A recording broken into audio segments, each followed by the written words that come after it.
Oliver Stone here for another edition of the Temple Wildcat Coaches Show, brought to you by Wings, Pizza, and Things in Temple. Here with Temple Wildcat head coach Scott Stewart, and congrats on the win, Coach. Appreciate it. Over Magnolia West, 41-13. Yep. And I feel just watching the game, you know, it was almost like a state of awe, because it was just like, I feel like everyone's expecting a lot closer game, and the whole time I was in the booth, you know, broadcasting the game, I told this is what I preached before the game, and even told you, you know, speed kills, strength punishes, and I feel like it was just evident from the get-go when we got on the field. I feel like it was just overwhelming for them, and I feel like that's the ultimate balance to, you know, these bigger teams we'll be seeing going forward is our speed. You know, the same way you said, you know, they're a pretty good team. We're a pretty good team ourselves, and at the end of one good team, we'll be going home, and you know, survival of the fittest, and we got it done, and another week. So, how do you feel the game went from your perspective? You know, we got a lot of work to do. I'm always the guy that's going to figure out first and foremost and focus on what we have to work on. But I was really proud of the intensity and kind of the aggressiveness that our kids brought to the table. And I don't think that was any particular reason. You know, I don't think our kids get caught up in a lot of who's on the other sideline, or at least that's what we preach. I mean, so, you know, we had some things go our way. We had 3 turnovers there pretty quick in the second quarter. And games can get out of hand when stuff like that happens. And, you know, we've talked for the last couple of weeks about mistakes are magnified in big ball games. And so, you know, fortunately for us, we were able to cause some problems for them and cause, you know, 3 pretty quick turnovers. And I think the game just got away from them a little bit. And then, you know, what we've got to work on is worry about is being the best us we can be. We got a lot of stuff to fix off the field. So, but I was proud of the way our kids came out and played, and they were aggressive, and we flew around, and you know.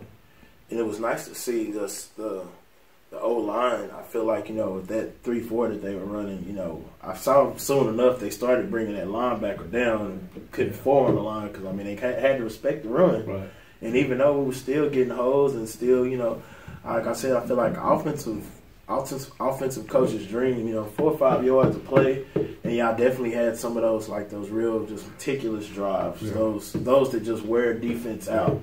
You know, those are the worst, where you just, like I say, you start seeing the stances get sloppy, and you just see the heads on the defense just starting to hang down a little bit. It's just like, can we stop them? We had a couple of long drives in that first half, that first quarter especially. And I mean, Magnolia West had 5 offensive snaps in the first quarter. Yeah. You know, so I never heard of that stat before, but at all. You know, that's a tribute to our offense and sustaining drives and you know, moving sticks and stuff like that. So I was proud of it.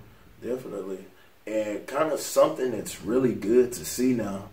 You got Jared Wiley kind of looking like the X factor for y'all. You know, I feel like he's finally seeing that grown man body he has. He's starting to really feel into it and see, hey, you know, I can really just throw it up. Yeah.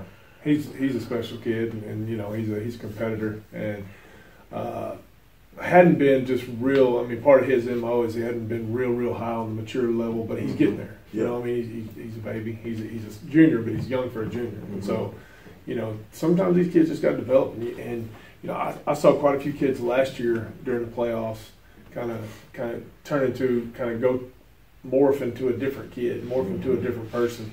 And that's what playing in the playoffs gives you. You know, I mean, you're playing life or death. It's not regular. I mean, you play 10 regular season games and you're done for the season. Sometimes you don't get that edge about you, just because.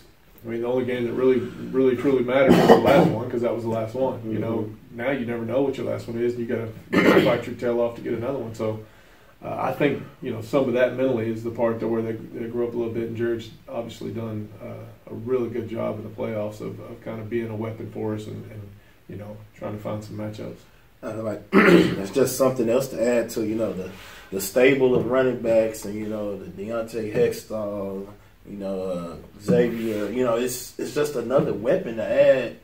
And I mean, it's when you're well rounded like that on offense, you know, and these past 2 games, I can definitely say, and I feel like you may agree, we've been kind of 2 of y'all more complete games too, and especially to kind of be catching stride right now in the playoffs, because you know the competition is just going to continue to get tougher and tougher. So it's definitely a good thing to see. And I imagine you have to, like how, y'all kind of trying to stride. And yeah, I think TJ's doing a good job spreading the ball around, and I think we're doing a decent job of taking what the defense gives. I mean, I'm gonna tell you some of that stuff. That was a really good front seven the other night, and there were some times where I like to see 5-yard runs, but there were sometimes we got stoned at the line of scrimmage, and so the only way to loosen that up a little bit is to throw the ball around the park, and TJ did some of that, and they had to loosen up those 8-backs a little bit at some point, and then we kind of found a little bit of stride running the ball, and it was nice to see. We didn't move the ball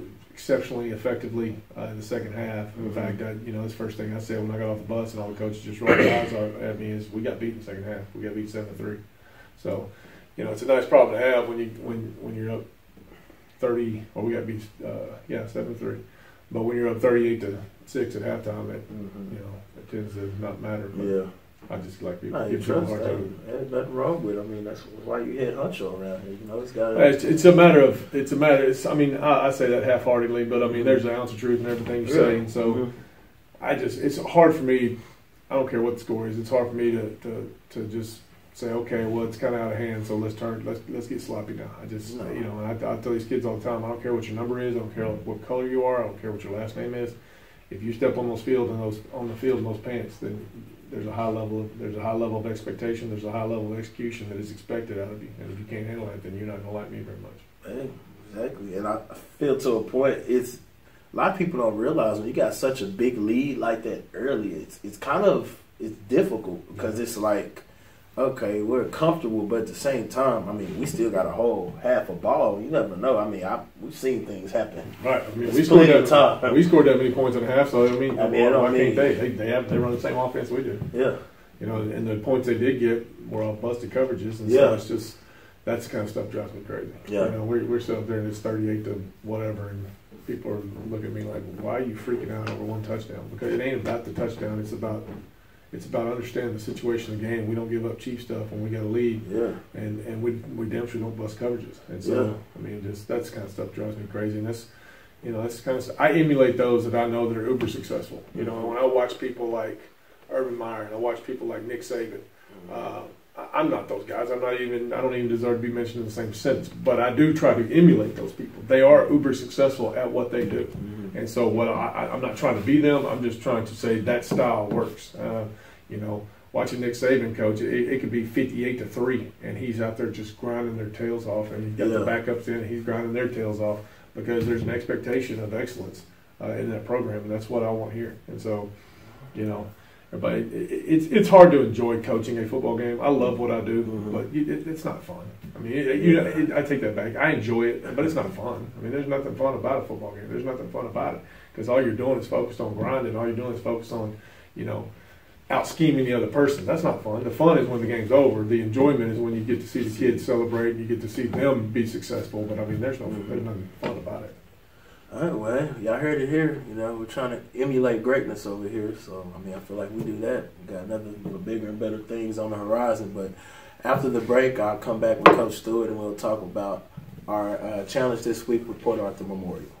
All right. And welcome back to the Temple Wildcat Coaches Show, brought to you by Wings, Pizza, and Things in Temple. Back here with Temple Wildcat head coach Stewart, and this week we got somebody else that we saw again in the playoffs, Port Arthur Memorial, and I know we got to take a trip down there. Good old Prairie View A&M play this ball game. So, Coach, how these guys looking? Unbelievably fast. I mean, this is a group that's going to be polar opposite of what we saw a week ago, and they were last year, and they will be this year. They're the most athletic team we'll play. I mean, it is pure speed. They set a national record in one of the relays last year in track, and I think 3 or maybe even 4 of those guys are back on the football team. So, unbelievable running back. Good quarterback. Quarterback was the safety and kind of the receiver and the backup last year. Coach's son was the quarterback last year. And he's just he's a dude. A big offensive line, crazy speed at the skill receivers. Defense is. their outside linebackers are 6'2", 230, you know, and run. I mean, it's going to be completely opposite. This is going to be, can we keep up with them, because they are a much faster football team than we are, and you know, hopefully your analogy won't work this week. But again, they were last year. It's the fast team I played. Probably I don't remember a fast one. I mean, we played them. I was a defense coordinator at Westfield when we played them against Jamal Charles back in the day. And oh wow! It's a little bit like that. I mean, they're that fast across the board. That's what Port Arthur is. Go to track meet. You're gonna go to track meet. You're gonna see Port Arthur put on a show, Port Arthur Memorial. And so, you know, they're very well coached. They're very good. They're very fast. Very, very, very, very, very fast, and just athletic. And you know, they score a ton of points. You know, y'all can see this world. I don't think I've ever heard Coach say we got somebody that's faster than us. You know, the proof's in the pudding. I mean, most of their football players run track, and I mean they did it last year. They'll do it. I mean, they run us off the track as far as. And we got some kids that can roll, but just across the board, they're a faster football team than we are. So, and they were last year. Yeah. I mean, they were last year. The trick with that is you got to try to keep them in front of you if you can. And so, you know. Defensively, they get up in your face. They bring a lot of pressure. They're very well coached. They're very good, but they're an exceptionally fast football team. So it sounds like basically we're going to have us a challenge where we're dealing with a good amount of physicality, a lot more, I guess, speed across the board. Yeah. You know, rather than what we've seen. So, I mean, it's definitely going to be a challenge. I mean, what would you expect? I mean, this is... that's what we said last week. There's no bad football teams left. Yeah. And so, they only get better. I mean, you know, this week, and I mean, you know, what is there, 8 left in our 16? Yeah. There's, I guess, 4 left in our region. Yeah. You know what I mean? So there's 16 left in the entire state of Texas. So, yeah, there's probably not... You start with 250 and you're down to 16, you ain't got no bad football teams left. So, you know, it's not any kind of speed we just absolutely have not seen before, but it's been a while. You know, I mean, they were the fastest team we played last year, and so now it's a matter of tweaking your scheme to try to stay. You just try to stay in front of them, you know, and offensively you try to take what they give you. You know, you got to make them pay. You can't let them. You can't give them any cheap ones. We can't go toe to toe with big plays with these guys. Oh, yeah. Because they got more weapons than we do. So. You know, you try to minimize the damage. You try to make them earn everything they get and roll it that way. I feel like at the end of the day, that's all you can do. Like I said, we can talk about all the speed they got. We can talk about how great we are. But I mean, once we get on that field, I mean, hey, I mean, this is what you do it for. I mean, to be out here playing football. It'll be December. It'll be December, and we still out here playing Texas high school football. Forgive me. Yeah. But yeah, I mean, this is what you do it for, and especially I feel like when watching film, like, okay, yeah, it's cool. But hey, you know, I mean, we've been doing this, so I know if we get out here, do what we need to do, handle our business on the practice field, I mean, we can get it done. Yeah, so. And it's going to be adjusting to the speed. You know, they had the Vincent kid last year that ran a 20-point in the 200 meters, and probably the fastest kid I've seen on a football field personally in my entire life. You know, he got away from us one time, and we had to make an adjustment on the speed. And, you know, the whole key there is to try to get them before they get going. Because if you ain't got anybody to run with them, then don't run with them. You know what I'm saying? I mean, you know, you try to tweak the scheme, and you hope that you can stand in front of them, and you hope that you can keep them in front of you. And, you know, again, I don't spend a lot of time on the offensive side of the ball, but I got to think it's the same thing over there. Is you cannot miss opportunities if you get one. You know, if they make a misfire, if they do something here, you've got to take advantage of opportunities, because they're gonna cover up mistakes. It was the same thing last year. I mean, Jemiah Franklin was probably one of the faster kids that's ever come through Temple, and he would bust one. And where that used to be 60 yards, last year against Port Arthur, it was 15, 20 yards. You know, they're gonna catch it. They're going to. Period. So, you know, you've got to take every advantage you can with those mistakes, and if you hit an advantage, if you get a matchup, you know, and try to make them defend the entire field and use it, you know, they're fast, they swarm, they're well coached, and so it'll be a good football game hopefully. All right, well there it is. I mean, so I could say we got like a speed on speed type matchup, so I feel like, you know, this is definitely a game where, you know, you need to come out. You know, you definitely probably, I mean, we don't want it to be just a show both ways, but, you know, you're definitely If it turns into a track meet, I'll probably end up over there at one of those hospitals in that Northwest Houston area because I don't do that very well. So I don't think any. I couldn't imagine being in your position and having something like that. I imagine you'd probably be a pretty red individual over there. Yeah, they'll have the AEDs out and all that kind of stuff. It turns in. I mean, I look at some of these scores. It's like 56 to 53, and I'm just, you might as well just count me out. I don't think my heart can take that kind of stuff. You know, I mean, we give up 20 points, and I'm fussy. So, and not that we won't. I mean, they can score, and they can score in bunches, and they can score quick. I mean, they may very well score a half 100, but oof, that's a tough way to go out. Oh yeah, we're not even gonna speak on that. Yeah, we ain't even gonna speak on that one. Y'all might want to check on me if that's going on. I'm not gonna lie to you. If that's the case, I'll definitely be impressed with you. Coach good. But yeah, I mean, there's some really good football teams that have given up a lot of points to these guys. So you just, you come up with a good plan, you execute the plan. I mean, the bottom line is, Oliver, is that we ain't getting kids moving here. If we don't match up with somebody well, then we got to make up for that in aggression. We got to make up for that and tweaking some stuff and changing some looks and just turn your kids loose, and that's always going to be enough. Even if you're not successful in a football game, and I love playing the state championships. I've played in quite a few, but I didn't get there by thinking I was going to be there. I got there by every week thinking that this could be the last one, and you fight your guts out. You fight with everything you got. You give every fiber of your being towards not going home. And then if that's enough, that's enough. And if it ain't, we'll fire and fall back and try it again. But I don't. People get on me. Well, how come you don't talk about winning? Well, because it ain't a guarantee. And if I sit there and focus on the next round, I mean, I've never overlooked an opponent in my life. Yeah. And so, and these guys, you overlook these guys, you will go home. I mean, because they're that good. So, it just is what it is. All right. Well, y'all heard it there. We said we got a task on our hands, but hey, everybody got a plan till they get hit in the mouth. So, hey, we'll see what happens Friday. But after the break, we'll be right back at the Temple Wildcat Coaches Show. And welcome back to the Temple Wildcat Coaches Show, brought to you by Wings, Pizza, and Things in Temple. And I'm here with Coach Farrell, one of the, like I said, masterminds behind the defense here. And congrats on the win, Coach. Thank you. Pretty looked like the defense went out and played a heck of a game. We're just flying around. Lots of turnovers were forced. I mean, of course, you got a couple things that you can look back on and say, we got to fix this, fix that. Sure. There's never just a perfect game. But I feel like for us to go out and just, that team that just scored 13 points on us, I feel like, it really opened a lot of eyes, Played well early, but got to give a lot of credit to our offense, too. I think in the first quarter, we only had somewhere between, I can't remember if it was 5, 6, or 7 plays, 5 plays in the first quarter. I mean, when you're sitting on the bench, it's pretty hard to give up yards. So our offense did a great job, and then we did capitalize on turnovers and special teams, and we had one.